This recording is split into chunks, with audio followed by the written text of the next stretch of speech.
Phone मेरे सामने रख दो।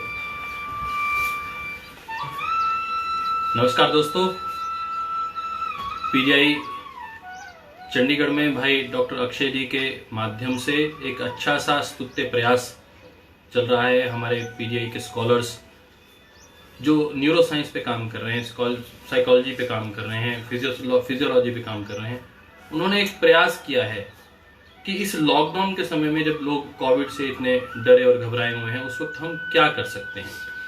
आइए, अभी मैं क्योंकि योग में कार्य करता हूं, आयुर्वेद का स्नातक हूं, तो आज दोनों पक्षों से बात रखूंगा। एक आयुर्वेद का जो बड़ा संस्थान है, आप जानते हैं, पतंजलि योगपीठ। थोड़ी सी वॉल्यूम आगे करके रख दीजिए। उन्होंने एक रिसर्च की है। In silico studies of more than 100 medicinal herbs are used have been conducted at the length. The post experimental analysis shows phytochemical in ashwagandha could prevent the entry of COVID-19 in the host cell by destabilizing the interaction interface. Tulsi and Giloy restricts its multiplication along with increasing humans inner immunity.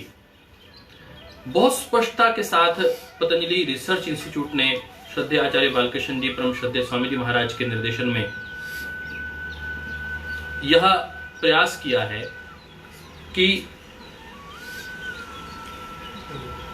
Ashwagandha एक ऐसा तत्व उसमें से मिला है कि जो कोविड-19 के वायरस का जो एंजाइम है उसके रेप्लिकेशन को रोकता है, और उसके मल्टीप्लिकेशन को रोकने में तुलसी और गिलोय का भी महत्वपूर्ण योगदान है। ये उस रिसर्च पेपर इंटरनेशनल जर्नल में पब्लिश होने के लिए प्रेजेंट कर दिया गया है। तो मैं बधाई देता हूं हमारे आयुष के इस प्रकार के संस्थान को, पतंजलि योगपीठ को, जिन्होंने इस प्रकार का प्रयास आरंभ किया है। और अब हम बात करते हैं योग की। योग प्राणायाम किस प्रकार हमारे श्वसन तंत्र पर प्रभाव डालता है। हम सब लोग जानते हैं कि कोविड से व्यक्ति की इम्यूनिटी यदि कमजोर हो तो वायरल इन्फेक्शन होगी, यदि इम्यूनिटी अच्छी है तो व्यक्ति उससे प्रभावित नहीं होगा, या फिर वो कैरियर तक सीमित रह जाएगा, या उसमें सिम्टम कम दिखाई देंगे। परंतु यदि हम आज के दिन में सिम्टोमेटिक ट्रीटमेंट की बात करते हैं एलोपैथ में, क्योंकि अभी कोई इन्फेक्शन का कोई तोड़ अभी तक नहीं बना, कोई अभी तक इंजेक्शन नहीं बना, कोई अभी पर्टिकुलर मेडिसिन, अभी केमिकल डिटेक्ट नहीं हुआ, तो इस सब में हम क्या कर सकते हैं। इसमें आवश्यकता है एक इंटीग्रेटेड होलिस्टिक अप्रोच की, जहां पेशेंट का हित सर्वोपरि रखा जाए। पेशेंट का हित यदि सर्वोपरि रखकर हम काम करेंगे तो निश्चित रूप से हम सब लोगों के लिए हितकर होगा। आज परम श्रद्धेय स्वामी जी महाराज के निर्देशन को, उनके YouTube चैनल को देखकर बहुत से लोग जो क्वारंटाइन में थे, जो अंडर ट्रीटमेंट थे, उन्होंने योग किया, सूर्य नमस्कार किया, भस्त्रिका, कपालभाति प्राणायाम किया, अनुलोम विलोम किया, और उन्होंने एलोपैथ की मदद से डॉक्टर पर पूरा विश्वास रखते हुए, परंतु साथ में योग अभ्यास प्राणायाम की इन क्रियाओं को करते हुए अपने आप को शीघ्रता स्वस्थ किया। कुछ लोग 7 दिन में ठीक हो गए, कुछ लोग 14 दिन में ठीक हुए। भारत का पहला पेशेंट रोहित दत्ता ठीक हुआ प्राणायाम के माध्यम से, योग के माध्यम से। ओडिशा का पहला व्यक्ति जो इटली से संक्रमित होकर आया था, देवाशीष, वह ठीक हुआ। तो हम एक बात करें, थोड़ी सी वॉल्यूम बढ़ा दोगे फिर उसकी, कि आखिर ये कैसा प्रभाव करता है, योग किस प्रकार कार्य करता है। कि मोटे तौर पर कुछ एक प्रिंसिपल्स हैं, उस प्रिंसिपल्स पर योग कार्य करता है। भगवत गीता, वेद और महर्षि पतंजलि के योग सूत्र, और उसके साथ साथ यदि हम बात करें हठ योग, ये आदिकाल से वेद, पिछले 5000 वर्षों से अधिक समय से गीता, और लगभग 1500 वर्ष, 3000 वर्षों से महर्षि पतंजलि के योग सूत्र, 1500 वर्षों से यदि हम बात करें तो अष्टांग योग बहुत क्लियरली कह रहे हैं लोगों से और घोषणा कर रहे हैं कि आपके जीवन को हम रोग मुक्त कर सकते हैं। और ये घोषणा टेक्स्ट में, क्लासिकल टेक्स्ट में क्लियरली है और उसके विषय में भी हम चर्चा करेंगे। व्यक्ति की जो पर्सनल हेल्थ है, चाहे वो फिजिकल, मेंटल, इमोशनल हेल्थ है, स्पिरिचुअल हेल्थ है, और एक सोशल हेल्थ जो उसकी कम्युनिटी हेल्थ है। आज हम सब लोग इस बात को ध्यान में रख रहे हैं कि सोशल हेल्थ कितनी महत्वपूर्ण है। यदि पड़ोस का व्यक्ति बीमार होगा तो बीमार आप भी होंगे। यदि पड़ोस में गंदगी होगी और उसमें इन्फेक्शन होगी तो वो आपको भी प्रभावित करेगी उतना। इसलिए आसपास स्वच्छता रखना, आसपास सब व्यक्ति स्वस्थ रहें, इसकी चिंता करना आज सबसे अधिक महत्वपूर्ण हो गया है। हम डिजीज किसे मानते हैं? डिजीज इसे मानते हैं कि इम्बैलेंस या any discomfort in the ease of the body is called disease. Any discomfort in the ease of the body is called disease. क्या डिस्कम्फर्ट हो गया? यदि हार्ट रेट में इम्बैलेंस हो गया तो व्यक्ति बीमार है। मेटाबॉलिक डिसऑर्डर में यदि इम्बैलेंस है, सॉल्ट में, मिनरल्स में, प्रोटीन्स में, विटामिन्स में यदि इम्बैलेंस है तो इट इज कॉल्ड डिजीज। तो आप क्या करते हैं? आप एलोपैथिक में बाहर से इंटरवेंशन करते हैं और बाहर से साल्ट, केमिकल साल्ट देते हैं, केमिकल विटामिन्स देते हैं, केमिकल हार्मोन्स देते हैं और उसको बैलेंस करने का प्रयास करते हैं। योग क्या करता है? योग और प्राणायाम बॉडी को ही तैयार कर देता है। Yoga and pranayama prepares the body itself to prepare, to compensate and to balance the salts, hormones, vitamins of the body, यह प्रोटीन ऑफ द बॉडी। तो ये एक बहुत बड़ा विषय है। और क्या सिद्धांत है? सिद्धांत ये है, स्वस्थस्य स्वास्थ्य रक्षणम, आकुरस्य विकार प्रश्नम च। स्वस्थ व्यक्ति के स्वास्थ्य की रक्षा करनी। आज सारे हॉस्पिटल्स बंद हैं, ओपीडीज बंद हैं, तो हम क्या करें? स्वस्थ व्यक्ति के स्वास्थ्य की रक्षा करें और हम कोशिश करें कि हमारा व्यक्तिगत स्वास्थ्य अच्छा हो। हम अपने व्यक्तिगत स्वास्थ्य को कैसे अच्छा कर सकते हैं? और वह कर सकते हैं हम योग और प्राणायाम के माध्यम से। हम घर बैठकर योग प्राणायाम करके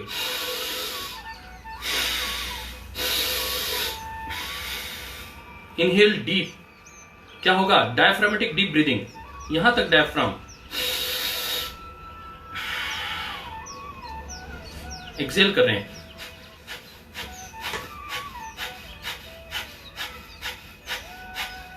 कपालभाति प्राणायाम कर रहे हैं,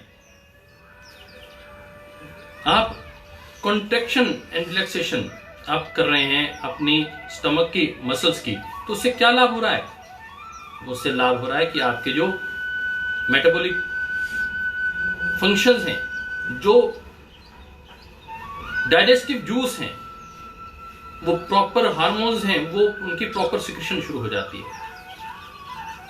यह अपने आप में एक साइंटिफिक एक अप्रोच है। और मैंने कहा दूसरा इसका क्या हमारा सिद्धांत है? दूसरा सिद्धांत है समदोषः समअग्निश्च समधातु मलः क्रिया। हम बैलेंस करने पे विश्वास रखते हैं। यदि कुछ इम्बैलेंस हो गया, यदि कुछ कम हो गया साल्ट में, तो बॉडी को प्रिपेयर करते हैं वो उसको बढ़ाकर बैलेंस कर दे। यदि बढ़ गया, बीपी बढ़ गया है, वही प्राणायाम उसको नॉर्मल कर देगा। बीपी कम हो गया है, वही प्राणायाम उसको नॉर्मल कर देगा। तो लो बीपी में और हाई बीपी में यदि नाड़ी शोधन प्राणायाम, अनुलोम विलोम किया गया, भस्त्रिका किया गया, तो व्यक्ति को वह ठीक कर सकता है, बैलेंस कर सकता है। यह सिद्धांत पर योग कार्य करता है। और योग, भगवान कृष्ण भी यही कहते हैं, योगस्तु कुरु कर्माणि संगम त्यक्त्वा धनंजय सिद्ध असिद्ध्यो समो भूत्वा समत्वम योग उच्यते। समअवस्था प्राप्त करना। और दूसरी हम बात कर रहे हैं कि आपके माइंड के, आप जैसा सोचते हैं वैसा ही आपका आचरण हो जाता है। आपका जो वेगस नर्व है वो आपकी रेस्पिरेशन रेट के साथ कनेक्ट करती है। और उसका सिद्धांत है हमारे यहाँ, चले वाते चलम चितम निश्चले निश्चलम भवेत। जब तक आपका प्राण चल रहा है, आपका मन चल रहा है, और आप जैसे ही अपने प्राणों पर नियंत्रण करेंगे, आप अपने मन पर नियंत्रण कर लेंगे। वेगस नर्व पे हम जब नियंत्रण करते हैं प्राण के माध्यम से, तो उससे हमारा रेस्पिरेशन भी नॉर्मलाइज हो जाता है, हार्ट रेट नॉर्मलाइज हो जाता है, बीपी नॉर्मल हो जाता है। तो यह वेगस नर्व एएनएस की जो इंटरकनेक्टिविटी है उसकी हमने चर्चा की। By way of breath we can influence our CNS and ANS, our involuntary nervous system, by way of doing nadi shodhan pranayama. electrical rhythm of the heart, lungs and brain can be synchronized. Regular and slow forceful breathing for a longer duration leads to strengthen the respiration system of the lungs. ये अपने आप में एक महत्वपूर्ण, एक regular rhythm के साथ जब हम करते हैं और जब हम प्राणायाम करते हैं, नाड़ी शोधन प्राणायाम करते हैं खास तौर पर, तो हम जब श्वास लेते हैं बाएं से लिया तो ईड़ा बाईं ओर से लेफ्ट से, तो पैरासिम्पैथेटिक सिस्टम पर इसका इफेक्ट होता है।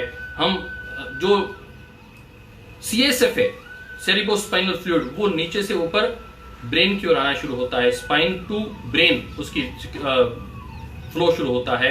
और जब हम इनहेल करते हैं, कुंभक करते हैं, एक्सेल करते हैं, तो CSF हमारा ब्रेन से वापस स्पाइन की ओर जाना शुरू होता है। तो यह इंपैक्ट होता है CSF पे, न्यूरोपेप्टाइड्स के ऊपर। तो इतना गहरा इंपैक्ट हम देखते हैं प्राणों के ऊपर होता है और इससे स्ट्रेस तो रिलीव होता ही है।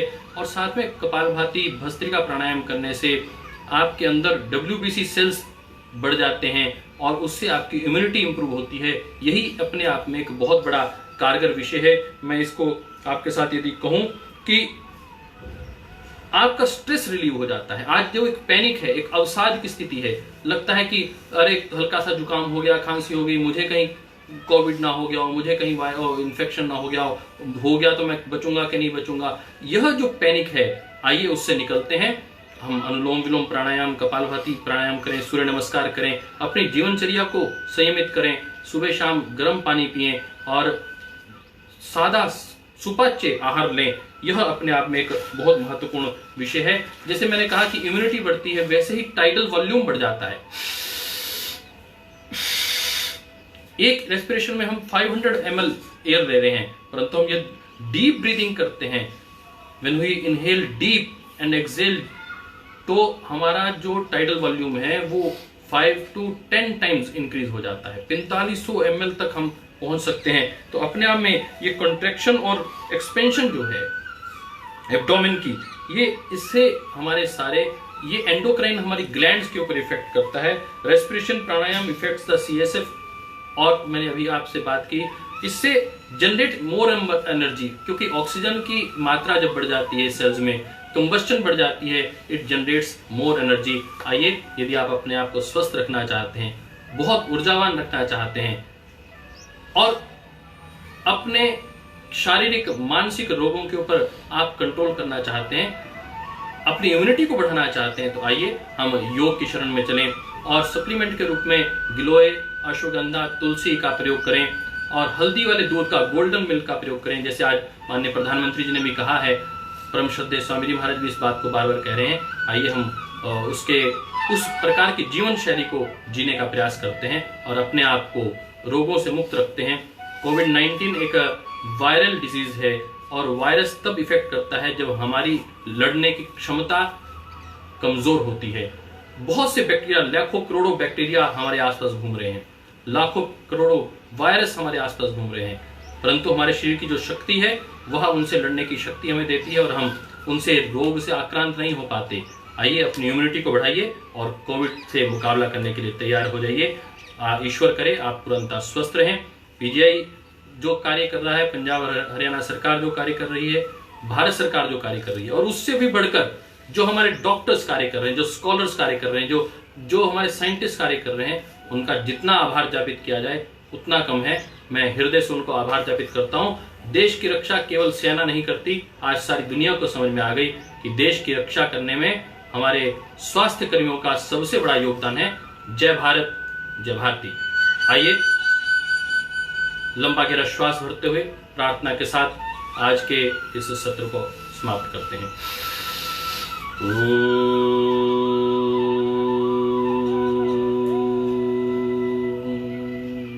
सर्वे भवन्तु सुखिनः, सर्वे सन्तु निरामयाः, सर्वे भद्राणि पश्यन्तु, मा कश्चित् दुःख भाग् भवेत्।